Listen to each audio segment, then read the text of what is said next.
జూబ్లీహిల్స్ అభ్యర్థి సోదరుడు నవీన్ యాదవ్ కాంగ్రెస్ పార్టీ గెలుపు కోసం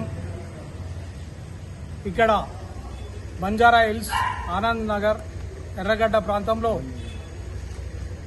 ఇలా ఇంటింటికి గడప గడపకు ప్రచారం చేయడం జరుగుతుంది.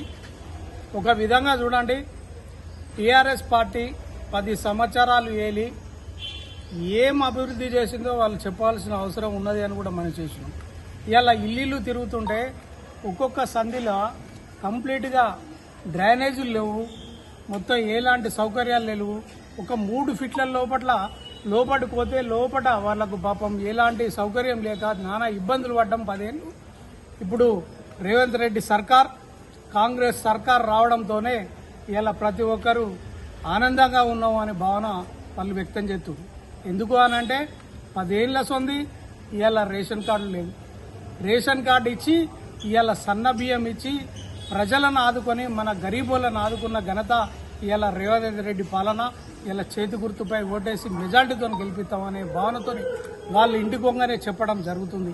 ఇలా ఒక విధంగా చూడండి, ఇలా రుణమాఫీ 1,00,000 నుండి 2 లక్షల రూపాయలు ఏకదాటిగా రైతాంగానికి రుణమాఫీ చేసిన ఘనత ఇలా కాంగ్రెస్ పార్టీది. ఇలా ప్రతి ఒక్కరికి ఇందిరమ్మ ఇల్లు, ఇలా ప్రతి వార్డులో కూడా ఇలా 25 ఇండ్లు ఇచ్చి ఇలా పేదరికాన్ని ఆదుకున్న ఘనత కాంగ్రెస్ పార్టీ.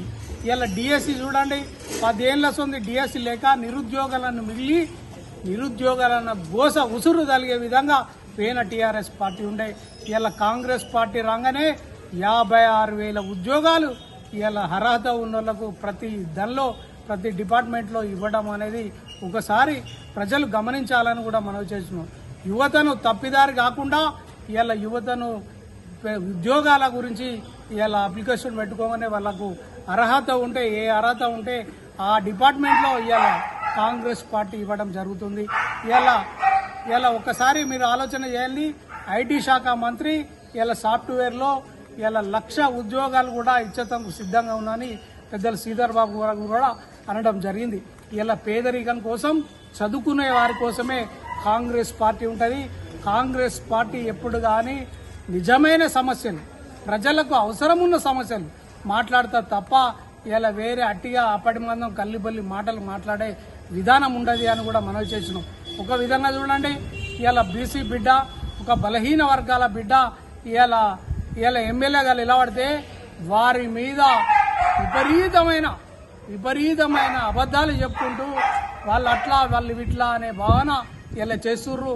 మేము ఏనాడు కూడా ఒకరిని విమర్శించి ఒకరి వ్యక్తిగత విషయాలు మాట్లాడలేదు. కాంగ్రెస్ పార్టీ ప్రజల సమస్యల గురించి మాట్లాడతారు కానీ వ్యక్తిగతంగా మాట్లాడేది కాంగ్రెస్ పార్టీ అని కూడా మేము మనవి చేస్తున్నాం.